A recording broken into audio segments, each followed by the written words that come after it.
di jalan selamat.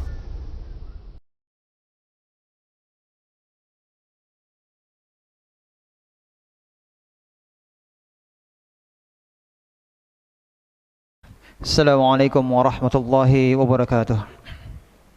Innal hamdalillah nahmaduhu wa nasta'inuhu wa nastaghfiruh wa na'udzu billahi min shururi anfusina wa min sayyiati a'malina may yahdihillahu fala mudilla lahu wa may yudlilhu fala hadiya lahu.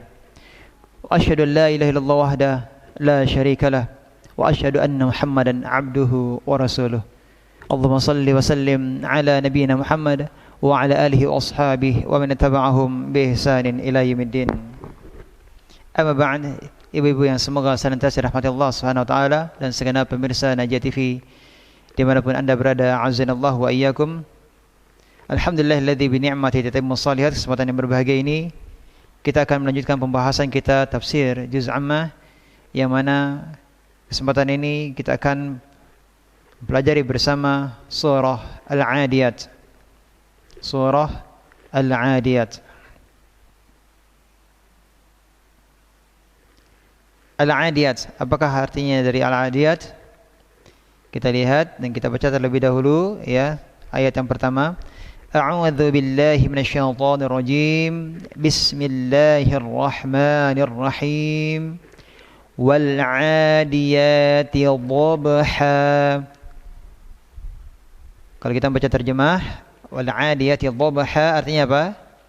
Demi kuda perang yang berlari kencang terengah-engah. Al-'Adiyat. Apa yang dimaksud dengan Al-'Adiyat? Kuda perang. Apakah Al-'Adi artinya kuda? Dari mana Ibu mengetahui artinya kuda, Bu? Karena terjemahannya, Bu, ya? Ayo. Sebelum kita memasuki pembahasan ayat yang pertama, terlebih dahulu sedikit, apakah ini surat Al-'Adiyat ini surat Makkiyah ataukah Madaniyah? Para ulama berselisih pendapat tentang Makkiyah atau Madaniyahnya. Sebagian ada mengatakan Al-'Adiyat ini adalah Makkiyah. Ada yang mengatakan juga Madaniyah. Yang berpendapat bahwa surat Al-'Adiyat ini Makkiyah karena dilihat dari pembahasan yang terdapat dalam surat ini, terutama di ayat-ayat yang pertama dari surat Al-'Adiyat, ya, yang mengatakan bahwa surat Al-'Adiyat ini adalah Makkiyah.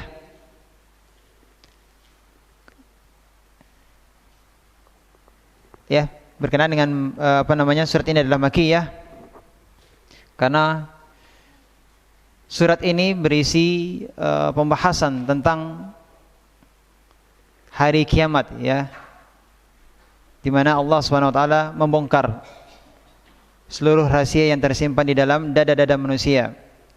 Artinya bahwa surat ini berbicara tentang hari kiamat. Dan umumnya surat-surat yang berbicara tentang hari kiamat ini adalah surat apa? Makkiyah. Artinya turun sebelum hijrahnya Rasulullah SAW ke Madinah. Adapun sebagian ulama mengatakan bahwa surat ini adalah surat Madaniyah. Surat ini adalah Madaniyah karena Allah SWT bersumpah tentang kuda yang berlari kencang. Kuda yang berlari kencang yang masuk ke area peperangan. Sebenarnya diketahui bahwa peperangan itu terjadi, peperangan Rasulullah SAW itu terjadi setelah hijrahnya beliau ke Madinah. Ya, setelah hijrahnya Rasulullah SAW ke Madinah. Adapun ketika Nabi berada di Makkah belum terjadi peperangan. Kenapa? Karena kondisi kaum muslimin kondisinya bagaimana? Lemah. Ya, ketika di Makkah kondisi kaum muslimin lemah. Pembahasan surat Al-'Adiyat ini terkait dengan peperangan. Berarti kalau melihat dari isi pembahasan surat Al-'Adiyat ini berkenaan dengan peperangan, ya, ini dilihat dari awal-awal ayat terkait dengan terkait dengan kuda perang. Berarti ini menunjukkan bahwa surat ini adalah surat Madaniyah.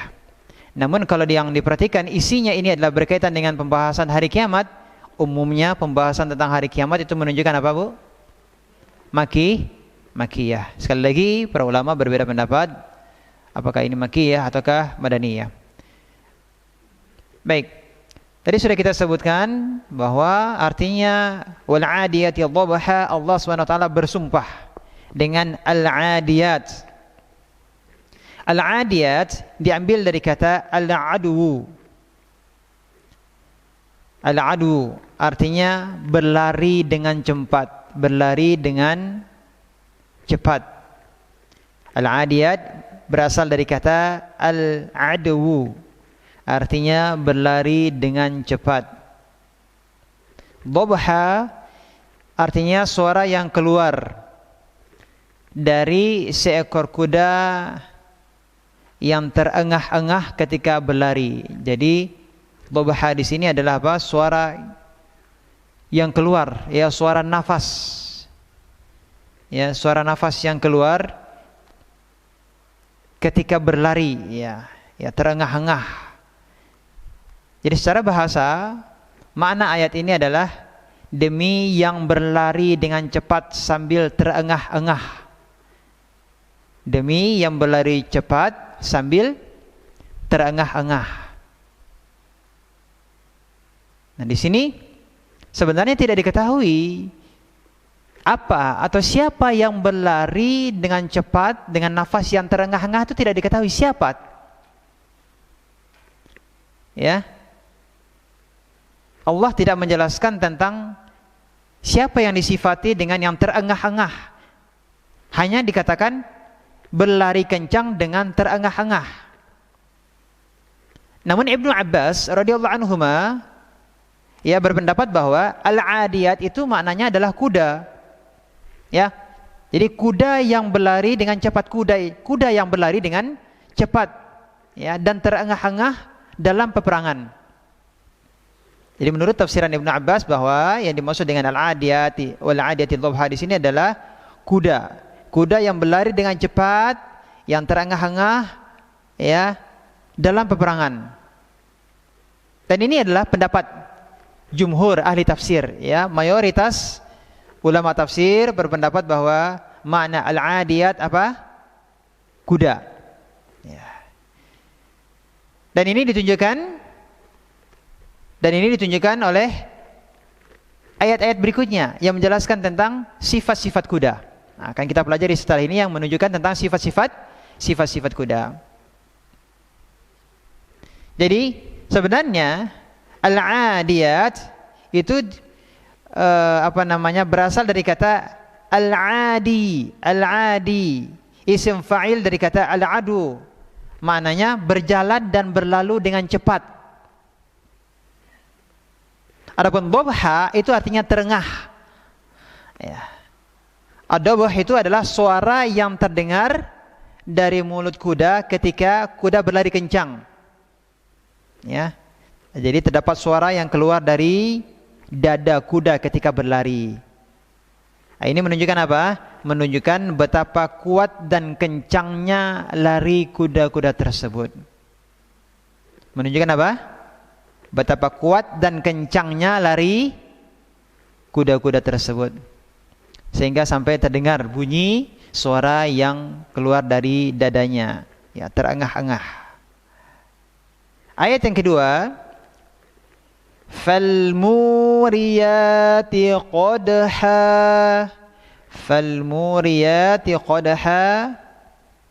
dan demi, ya, Allah bersumpah. Tadi yang pertama adalah bersumpah dengan kuda, ya, yang berlari kencang terengah-engah. Yang kedua, Allah SWT bersumpah dengan kuda yang memercikkan bunga api. Ya. Al-muriyat berasal dari kata awra. Atau waria. Artinya percikan.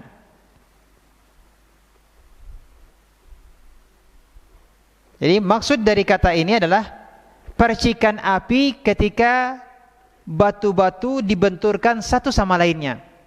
Ya. Ibu kalau pernah melihat atau mungkin pernah mempraktekannya, ada batu yang saling diadu. Supaya apa? Nah, ada keluar api, ada percikan api, ya.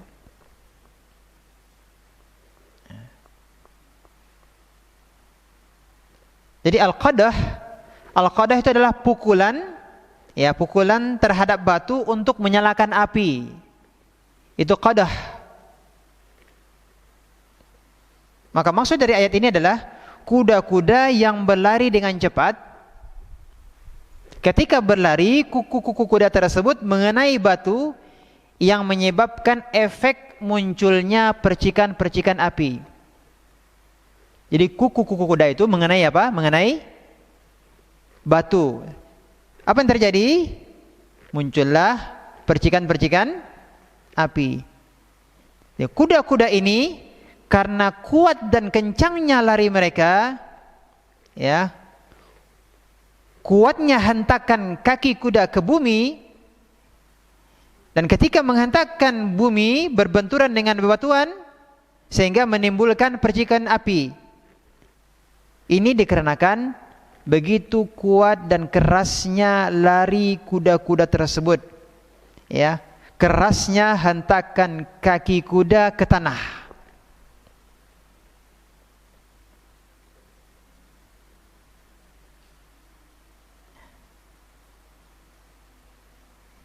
Ya, ini sifat yang kedua dari kuda. Sifat yang kedua dari kuda. Yang ketiga, apa ayat yang ketiga? Falmughirati subha. Dan demi kuda yang menyerang dengan tiba-tiba, subha, pada waktu pagi. Ya, kuda-kuda yang menyerang musuhnya secara mendadak di waktu pagi. Pagi, waktu yang sangat tepat untuk menyerang musuh. Kenapa, Bu? Karena saat itu musuh dalam keadaan lalai, tidur.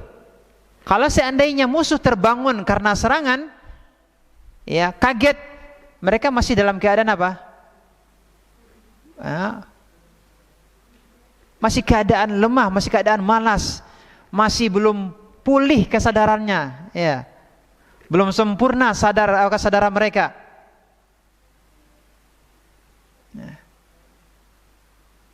Nah, ditambah lagi tadi disebutkan penyerangan di waktu yang penyerangan di waktu pagi, ditambah lagi penyerangan menggunakan kuda. Ya. Pasukan berkuda. Ini adalah merupakan strategi menyerang musuh secara mendadak di waktu pagi ini, ya. Terlebih lagi menggunakan kuda, berarti penyerangan dengan cepat, ya. Ini strategi yang sangat jitu dalam peperangan. Maka Allah Azza wa Jalla memilih kondisi ini, ya, bersumpah dengan kondisi kuda-kuda yang menyerang pada waktu terbaik, yakni waktu pagi. Dan demikian juga Nabi kita Muhammad SAW tidak menyerang suatu kaum pada malam hari. Kapan menyerangnya? Beliau menunggu hingga tiba waktu pagi. Kalau beliau mendengar ternyata di negeri tersebut ada suara adzan, beliau menahan serangan. Tapi kalau ditunggu ternyata tidak didapati adzan sama sekali, bagaimana? Maka dilancarkanlah serangan. Jadi Rasulullah SAW juga apa? Melakukan penyerangan di waktu pagi, ya. Berikutnya, fa'atharna bihi naq'a, sehingga menerbangkan debu. Ya, menerbangkan debu karena menghadapi musuh dan melakukan serangan. Naq'a, debu yang berterbangan karena kencangnya lari kuda-kuda tersebut. Jadi, Bu, kalau kuda berlari dan larinya kencang di atas tanah, maka apa yang terjadi? Akan menerbangkan debu dengan hentakan dan lari kuda tersebut.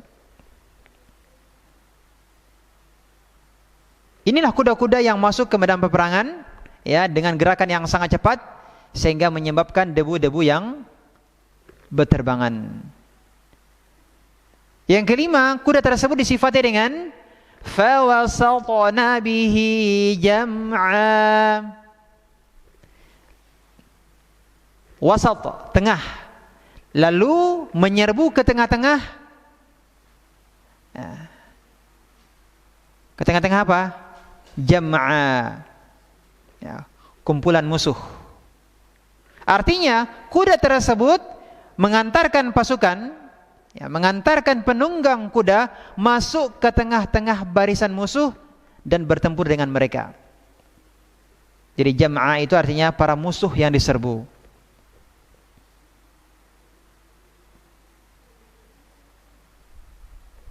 Maka kembali di ayat yang pertama apa tadi? Al-Adiyat, Bu?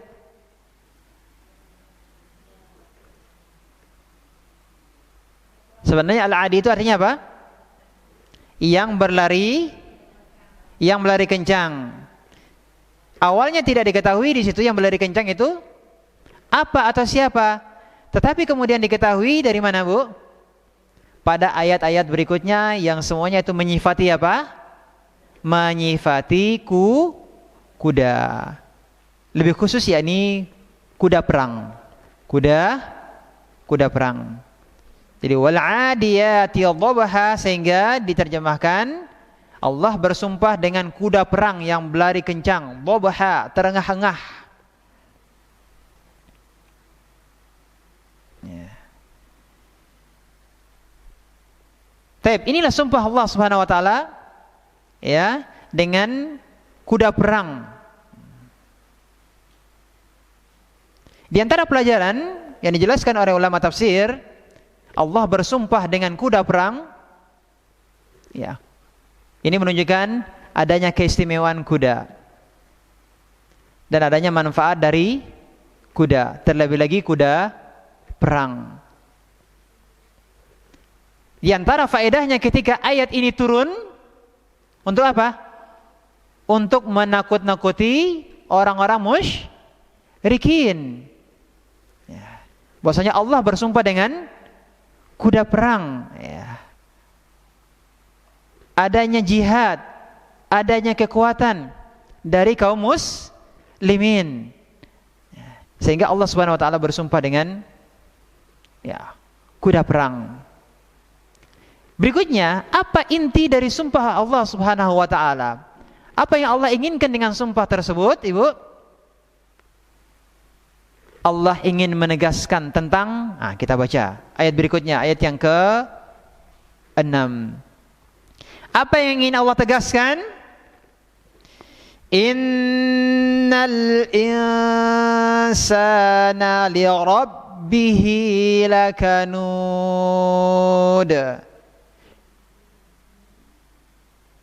Sesungguhnya manusia lakanud, sangat kanut, li rabbihi, terhadap Rabbnya.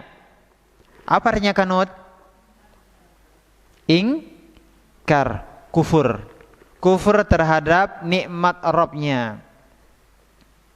Ya, sangat kufur, sangat ingkar terhadap nikmat Rabbnya.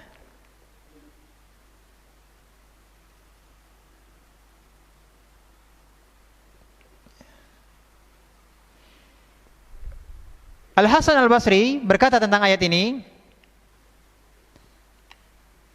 Al-Kanud, yang dimaksud dengan Al-Kanud adalah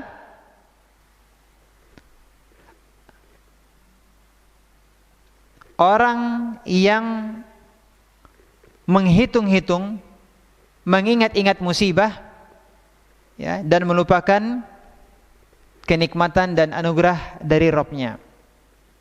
Al-Kanut adalah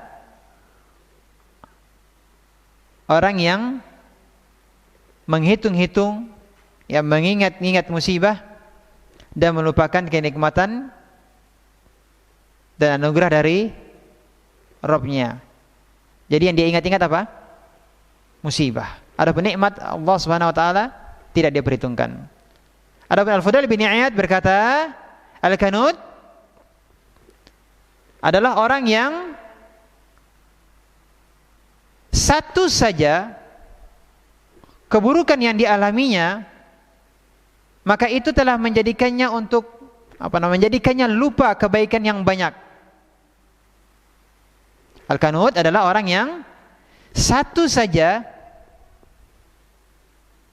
ada keburukan yang menimpanya, maka dia dia lupa terhadap kebaikan yang banyak.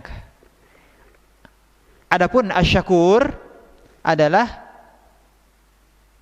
lawan dari al-qanut, yaitu orang yang pandai bersyukur, yang pandai berterima kasih. Yang satu kebaikan membuat dia lupa dengan banyaknya keburukan. Satu kebaikan menjadikannya apa, Bu? Orang asy-syakur, yang banyak bersyukur, yang pandai bersyukur. Satu kebaikan yang dia dapati menjadikannya lupa terhadap banyaknya musibah keburukan yang dialaminya. Bisa dipahami, Bu, mana al-qanut? Lawan dari apa, Bu? Asy-syakur. Jadi kalau orang yang seperti ini, al-qanut, orang ini adalah biasanya orang yang suka mengeluh. Orang yang suka mengeluh. Ya. Kesulitan yang dialaminya, sehari menyebabkan dia lupa kebaikan nikmat dari Allah Subhanahu wa taala yang selama ini berhari-hari, berbulan, bahkan bertahun-tahun, nikmat Allah Subhanahu wa taala yang sangat banyak, seakan-akan itu semuanya tidak ada. Ya. Kesulitan kehidupan, permasalahan ekonomikah dan yang lainnya yang dia alami, mungkin sehari, sepekan, sebulan, setahun, menyebabkannya lupa, dia mengeluh, lupa, tidak bersyukur terhadap nikmat Allah Subhanahu wa taala yang selama ini, bukan setahun, 2 tahun, bahkan bertahun-tahun dia nikmati.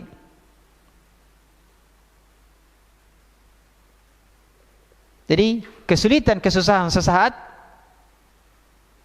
menyebabkan dia mengeluh, tidak bersyukur terhadap nikmat Allah Subhanahu wa taala yang sangat banyak dan bahkan dia tidak bisa menghitung-hitungnya.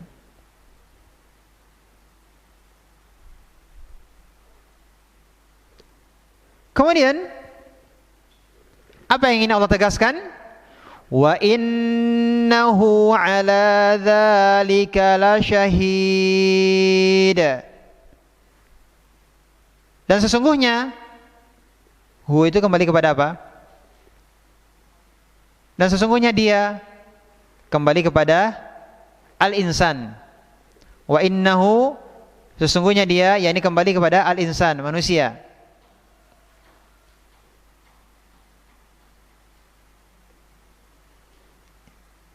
Dan sesungguhnya manusia la syahid, sungguh menyaksikan hal tersebut. Hal tersebut apa? Keingkarannya, kekufurannya. Wa innahu, sesungguhnya manusia la syahid, kalau kita susun kalimatnya, sungguh menyaksikan. Apa yang disaksikan? Ala dzalika, menyaksikan hal tersebut, yakni menyaksikan keingkarannya, kekufurannya. Jadi makna ayat ini, sesungguhnya manusia itu tahu dan menyaksikan sendiri perihal keingkarannya. Dan kesaksiannya tersebut bisa jadi dalam bentuk perkataan, terkadang dalam bentuk perbuatan. Contoh dari perkataan, seseorang yang mendapatkan nikmat dari Allah Subhanahu wa taala namun dia tidak mengucapkan alhamdulillah, dia tidak bersyukur, berarti dia ingkar, dengan apa? Dengan lisannya, tidak mengucapkan syukur atas nikmat Allah Subhanahu wa taala. Contoh yang lain, Ada yang mendapatkan nikmat kemudian dia nisbatkan, dia sandarkan nikmat tersebut kepada dirinya. Dia katakan bahwa nikmat ini adalah sebab usaha saya. Semata-mata sebab usaha saya, karena kecerdasan saya, karena kesungguh-sungguhan saya, karena kepiawaian saya. Berarti dia seperti apa, Bu? Qarun. Qarun diberi harta yang banyak, ya. Allah memberikannya harta yang banyak, namun dia sandarkan nikmat tersebut kepada dirinya sendiri. Apa kata Qarun? Innama utituhu an ilmin indi. Ya, kata Qarun, sesungguhnya aku diberi harta semata-mata karena ilmu yang ada pada diriku, karena kepandaianku. Oleh karenanya, Bu, seorang muslim, ya, kita mendapatkan nikmat dari Allah Subhanahu wa taala, ya, tidak patut untuk mengatakan ini adalah karena usaha saya, semata-mata usaha saya, ya, jerih payah saya, ya, berkat keahlian saya, berkat pendidikan saya. Itu adalah bentuk tidak bersyukur kepada Allah Subhanahu wa taala. Tapi hendaklah kita sandarkan semua nikmat kepada siapa? Kepada Allah Subhanahu wa taala. Nah, ini persaksian dengan perkataan, ya, dengan mengucapkan alhamdulillah, bersyukur. Namun kalau kita tidak bersyukur dengan lisan kita, berarti itu juga termasuk kufur dengan perkataan. Termasuk diantaranya adalah menyandarkan nikmat tersebut kepada dirinya dan mengatakan bahwa nikmat ini semata-mata karena usaha saya. Maka ini juga termasuk kufur dengan perkataan. Adapun kufur dengan bentuk perbuatan, apa bentuknya, Bu? Kalau ada orang yang diberikan nikmat oleh Allah Subhanahu wa taala, ya, namun dia gunakan nikmat tersebut tidak untuk kebaikan, ya, untuk berfoya-foya, untuk hal-hal yang tidak bermanfaat, untuk yang sia-sia. Bahkan bisa jadi dia gunakan harta yang Allah berikan kepadanya untuk perkara yang haram. Nah, kemudian setelah itu, ketika dia diberikan kesulitan oleh Allah Subhanahu wa taala, ternyata bukannya dia taubat, justru bagaimana? Tambah parah kondisinya, dia melakukan kesyirikan. Apa bentuk kesyirikannya? Dia pergi minta rezeki kepada para penghuni kubur. Sudahlah dia kufur terhadap nikmat Allah Subhanahu wa taala, tidak bersyukur, menggunakan hartanya untuk hal yang sia-sia, bahkan untuk hal-hal yang diharamkan oleh Allah Subhanahu wa taala. Dan kemudian ketika dia ditimpa musibah, bukannya dia kembali kepada Allah Subhanahu wa taala, namun justru semakin parah keadaannya, ya, jatuh kepada dosa yang lebih besar, dosa kesyirikan. Dia pergi ke dukun, ya, pergi ke dukun, bagaimana caranya supaya bisa dia jaya kembali, ya.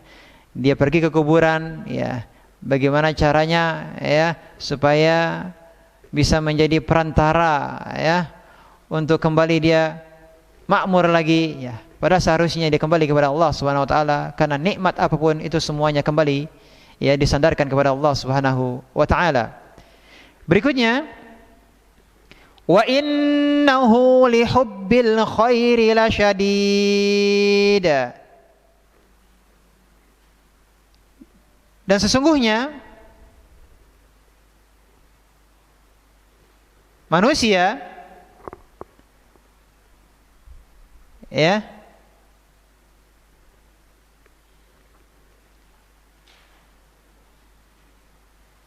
cintanya terhadap al-khair la syadid, ya, benar-benar berlebihan. Al-khair dalam ayat ini artinya adalah al-mal, harta. Berarti sungguh cintanya manusia terhadap harta bagaimana, Bu? Benar-benar berlebihan. Hub itu artinya cinta, al-khair itu artinya, sebenarnya artinya kebaikan. Tapi maksud dari makna kebaikan dalam ayat ini adalah harta. Cintanya terhadap harta, ya, begitu cintanya, ya, bersengatan, ya, benar-benar berlebihan. Secara bahasa, ya, al-khair itu artinya kebaikan. Dan harta dinamakan kebaikan. Kenapa, Bu? Karena demikianlah manusia menganggap bahwa harta itu adalah kebaikan. Padahal apakah hakikatnya kebaikan itu pasti selalu mendatangkan kebaikan, Bu? Jawabannya tidak. Bisa menjadikan kebaikan, ya, bisa menjadi kebaikan baginya kalau memang digunakan pada jalan yang benar, yang diridhoi Allah Subhanahu wa taala. Namun harta tersebut bisa menjadi sesuatu yang buruk baginya, ya, jika dia tidak bersyukur kepada Allah Subhanahu wa taala.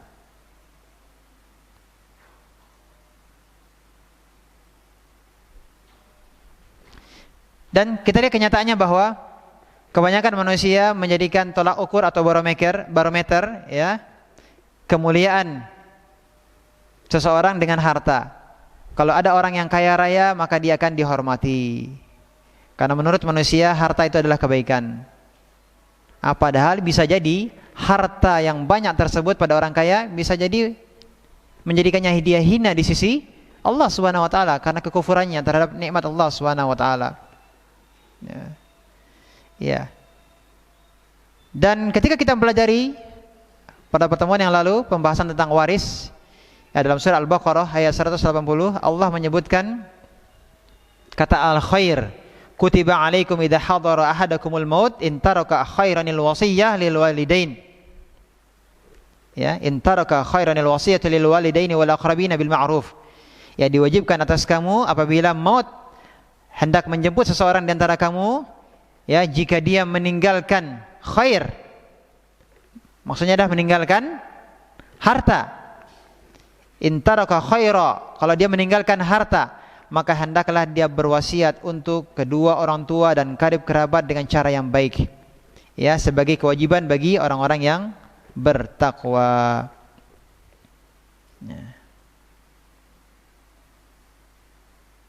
Jadi Ibu, sifat dasar manusia adalah sangat cinta terhadap harta, ya. Bisa dikatakan tidak ada di antara manusia yang tidak menyukai harta, ya. Ini manusiawi. Bahkan ada orang yang rela mengorbankan, ya, jiwa saudaranya, ya, membunuh saudaranya disebabkan karena apa? Ingin mendapatkan harta warisan, ya. Rela memutus silaturahim demi memperebutkan apa? Harta warisan. Bahkan ada orang yang menjual agamanya, ya, murtad demi harta, ya. Dan kita memaklumi bahwa, Bu, tidak mungkin kita hidup di dunia ini tanpa harta. Dan kita pasti ke akhirat melewati dunia. Namun jangan kita jadikan harta sebagai puncak cita-cita dan tujuan utama kita. Ya, sebagaimana Rasulullah SAW berdoa, wala taj'alid dunya akbar hammina. Ya Allah, jangan engkau jadikan dunia sebagai puncak cita-cita kami, ya.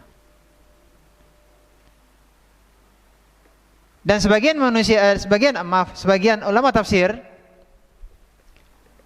menafsirkan ayat ini, wa innahu lihubbil khairi lasyadid, sesungguhnya cintanya kepada harta benar-benar berlebihan. Ya, sebagian ulama menafsirkan ayat ini maksudnya adalah manusia itu sangat bakhil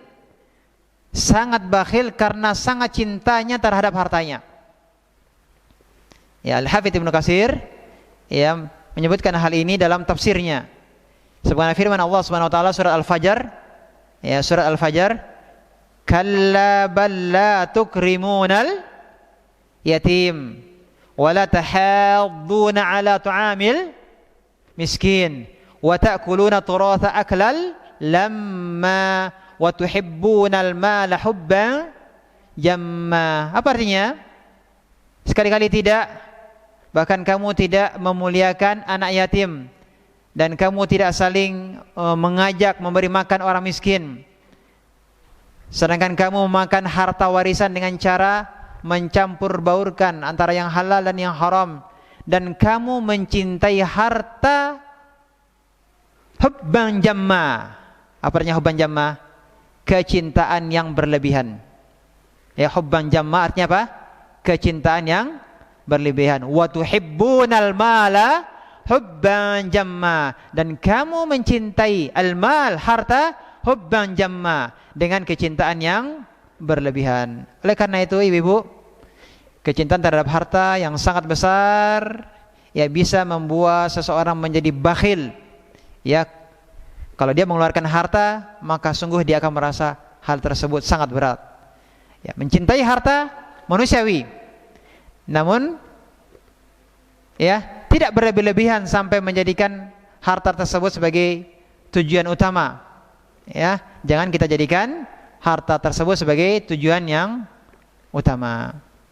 Di ayat berikutnya, afala ya'lamu idza bu'thira ma fil qubur. Maka tidakkah dia mengetahui apabila apa yang di dalam kubur dikeluarkan? Wa hussila ma fis sudur. Dan apa yang tersimpan di dalam dada dikeluarkan. Allah SWT berfirman, ya, memberikan peringatan bagi manusia agar takut, ya, terhadap hari yang diancam, hari kiamat. Maka apabila dia tidak mengetahui, yakni apakah manusia yang terperdaya, ya, tidak mengetahui apabila dibangkitkan apa yang ada di dalam kubur, yakni Allah mengeluarkan apa-apa yang ada dalam kubur, termasuk mengeluarkan mayat-mayat, mengeluarkan manusia dari kubur untuk dikumpulkan dan dibangkitkan. Kemudian wa hussila ma fis sudur, dilahirkan apa yang ada di dalam dada, artinya apa yang di dalam dada akan menjadi nampak nyata. Apakah di dalam dadanya berisi kebaikan ataukah keburukan, rahasia akan nampak terang, yang batin menjadi nyata. Dan itu semuanya akan nampak di hadapan para manusia sebagai akibat perbuatan-perbuatan mereka.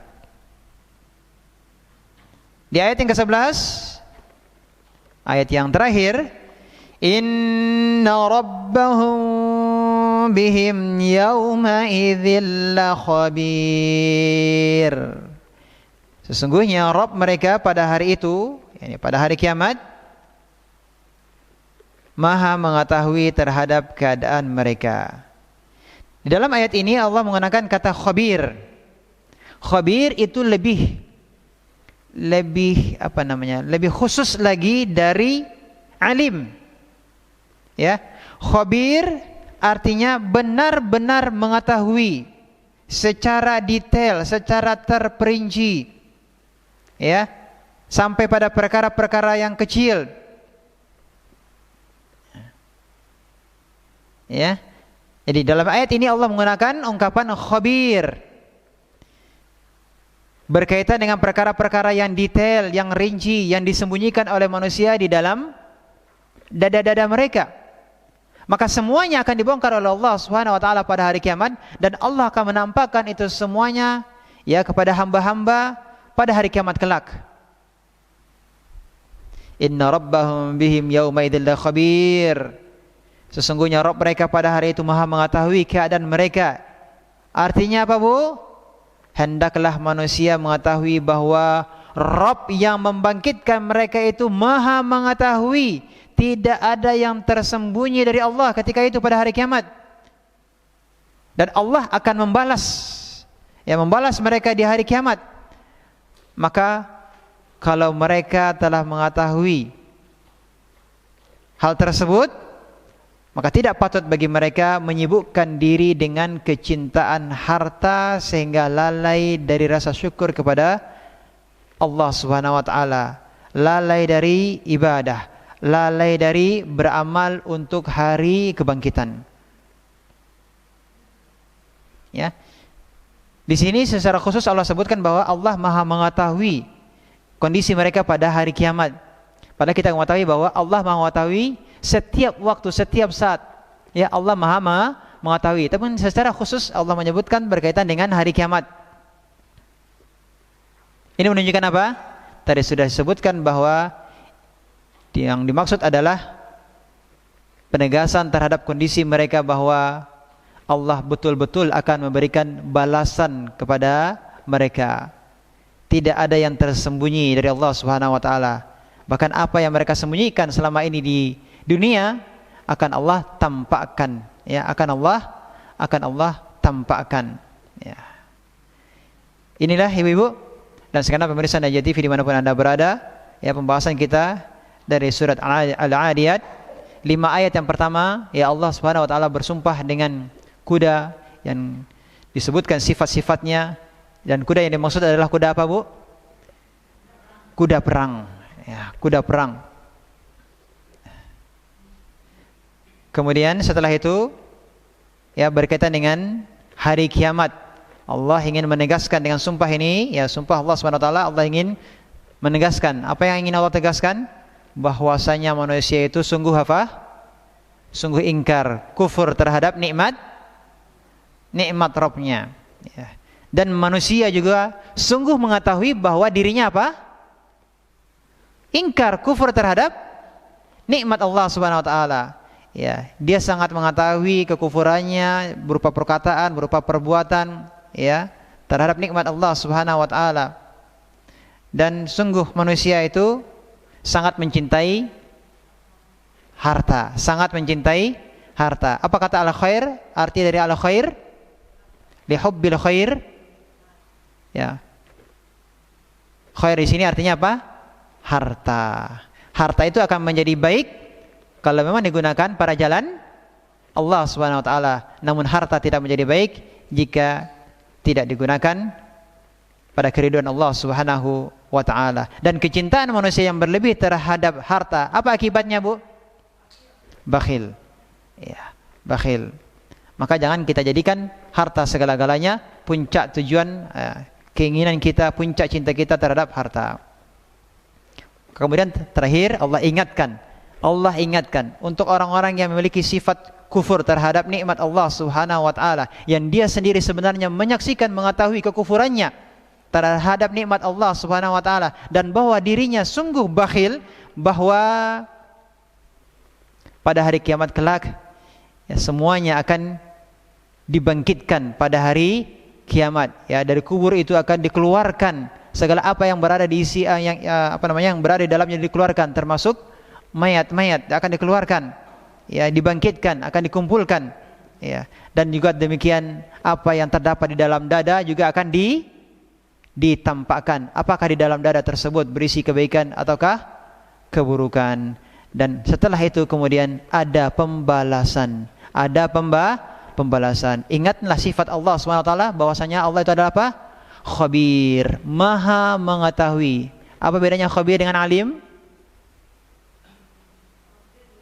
Kalau khabir itu lebih spesifik lagi, lebih spesifik daripada alim. Allah maha mengetahui secara detail dan terperinci, sekecil-kecilnya, sesulit apapun, ya, itu maha diketahui oleh Allah Subhanahu wa taala, sehingga Allah pasti akan membalas setiap kebaikan sekecil apapun juga, karena Allah adalah apa? Khabir, dan pasti Allah akan membalas, ya, membalas setiap keburukan, ya. Faman ya'mal mithqala dzarratin khairan yarah wa man ya'mal mithqala dzarratin syarran yarah. Demikian, mudah-mudahan Allah SWT memberikan kita taufik untuk bisa menjadi orang-orang yang pandai bersyukur. Allahumma amin. Wassallallahu ala Muhammadin wa ala alihi wasallam. Ya, terima kasih atas kehadiran dan perhatiannya. Mudah-mudahan menjadi ilmu yang bermanfaat, dan semoga kesabaran kita dan kesungguhan kita dalam menuntut ilmu, ya, ini menjadi pahala yang dilipat gandakan oleh Allah Subhanahu wa taala. Subhanaka bihamdika asyhadu an la ilaha illa anta astaghfiruka wa atubu ilaik. Wassalamualaikum warahmatullahi wabarakatuh. Najia TV, meniti jalan selamat.